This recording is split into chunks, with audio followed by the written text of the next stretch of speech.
Thanks for staying with us right here on Focus on Frisco. Joyce is still with me because we want to really kind of get in depth on this. So when we took our break, we were talking about the ways that different towns can really kind of help out with some of this affordable and attainable housing. So why don't you give us kind of a list of what some towns do, including the town of Frisco, and then we'll really talk about what the town of Frisco Council has really started to talk about. Great, sure. So in a nutshell, there are a handful of strategies that communities undertake who are in conditions like ours, especially mountain towns. As I was saying, we mentioned the Mary Ruth Place. Well, that was a project that the community developed, so that the town actually developed and built. So development is one. New housing, it's very expensive to build in this economy. Just keep that in mind. There's another strategy called buy downs. And what a buy down is, and this would be the town of Frisco, again, using its 5A funds, they can buy a housing unit, or 2 or 3, that are on the market at the free market rate. So what somebody coming up from Denver or somebody who can afford free market here would buy, the town steps in and buys a unit. And then we resell that to somebody who is employed in the region, in Summit County. We buy that, sell it, but we sell it at a lower rate. So that's where the term buy down comes. So the town buys it at market price and then resells it to somebody that they're seeing is coming in and going to be spending time here, living fully invested in the community at a lesser price. Yes. So let's say the town gets it at $400,000. They put $150,000 into it. They buy it down to $250,000. It's more likely that a local employee, and that's who we're really targeting, can afford $250,000 and get a mortgage and afford the monthly payments. Right. So here's a question on that. It might not be something that we want to talk, that we have the time to talk about today, but when that happens, how long is there would there be a stipulation on that where they say, okay, you have to live here and work here for 5 years or 10 years, or if you don't, then you have to sell it. How do you put that into Absolutely. work? Because that's a toughie. Yeah, absolutely. And that's the key part of all this. So when the town would acquire a buy down, it has a deed restriction on it, and the deed restriction requires that you be employed in Summit County. It requires it puts a cap on how much appreciation can take place. Right. So the next person coming in doesn't buy a market rate again. It doesn't float up to market rate. So there are a number of conditions in that deed restriction that keep it in that more affordable scale, affordable range. Got it. Yep. Okay. All right. So those are, I mean, I would assume that they would be in there, but yeah, so that's good. And if you to know. sell it, it's got to go to another worker. Right, because of the deed restriction. Exactly. Right, it has to stay in that realm. Exactly. Okay. All right, so that's a buy down. Then there are incentives. Okay, incentives. The town of Frisco, in its land use code, has an incentive called bonus units, and it has worked very well for us, actually. So let's say, and really quickly, when a developer is allowed to, let's say, build 10 units on their property. That's what the density allows. That's what zoning says you can do. Right. You've got 10 units to build on that piece of property. You know, we calculate it. Right. But they say, well, I want to build 10 more. And we would allow them to build 10 more, but half of those additional ones need to be deed restricted. So we would gain 5 deed restricted units.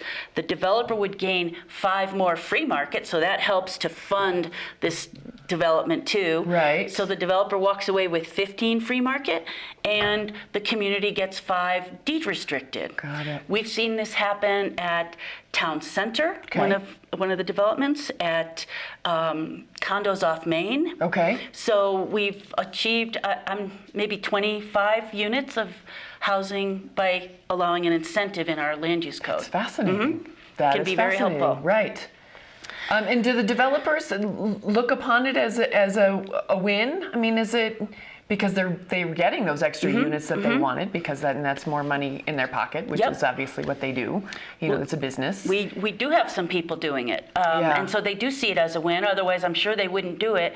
Now, to factor into that, with land prices getting even higher and the cost of construction, they may not see that, oh yeah, getting those extra free market ones can pay for the building of the offset the... the affordable units. Right. So I hope that doesn't happen. Right. Because it's one more tool in the toolkit. You bet. This bonus. Right. Fascinating. Fascinating. And then you have the additional dwelling units. Is that what it is? Yep. Okay. Accessory dwelling units. Accessory dwelling units. But they're called right. many things in many places. Granny flats or, accessory Funny. dwelling units. Right. So accessory dwelling units, we refer to them as ADUs, are another incentive. And if you have a property and you're allowed one single-family dwelling, let's say on your residential lot, Right. You are allowed to add an additional unit, an accessory dwelling unit, and it doesn't count toward your density. So it's like a free unit of density, we like to think of it as. You've got your single-family house, you want to build a little cabin or put an apartment over a garage or convert your house and take a piece of the house and make a small unit, and there are Right. standards. You've got to have bathroom facilities and kitchen and Right. enough living space, but they can be small.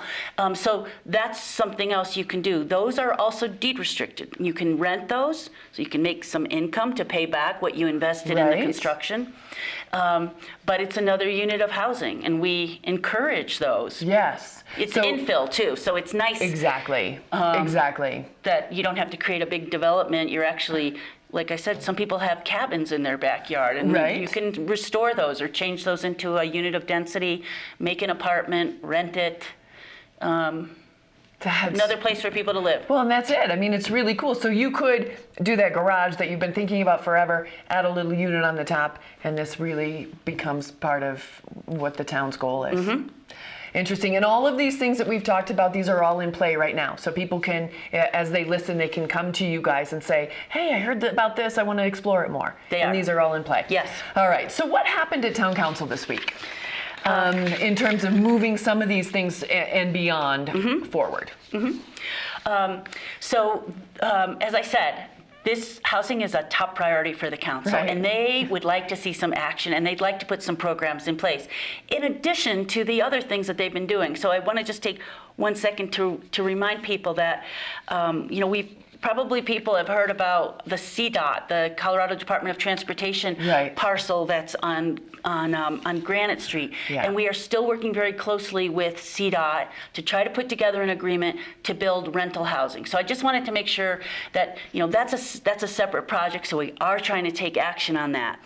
This week, the council adopted a resolution that starts a program called Frisco Housing Helps. Okay. People may have heard about Housing Helps in Breckenridge. It's a very similar program. There's another similar program called Vail Indeed in Vail. So Okay. again, communities trying to deal with housing Right. in We're any way they starting can. to see a pattern here. Okay. Got it. Frisco Housing Helps is a way for the town to use our 5A funds. So why don't you tell us what 5A funds are? Sure. It's a very important fund that the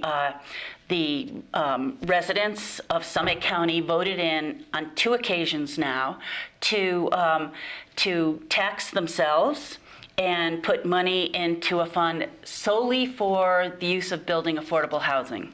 And I think that just reiterates everything that we've been talking about up until this moment, that not only the businesses and the people who want to get in, but the people who already live here know how important it is to have housing. Very much so. Yeah. So just 5A funds are very important to the town of Frisco.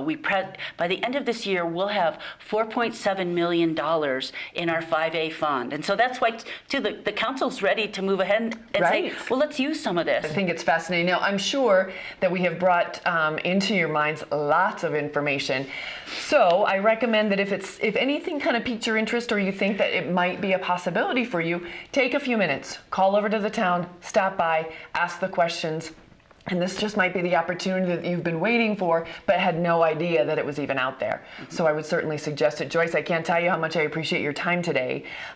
Going through a lot of this, it's such an exciting opportunity, I think, and I really hope it does spark some interest. So maybe the next time that you and I speak, you can say, guess what? And we can just start to talk about some of the things that have occurred since then. That would be really nice. Wouldn't And it? I appreciate your time today, or having me and to You talk about bet. it. It's always great to have you here. This is really cool information, and community development obviously is just the basis of everything that we have here in town, and it really kind of sparks out from there. So thank you. We're going to take a quick break right here on Focus on Frisco. When we come back, Susan Lee is going to be joining me.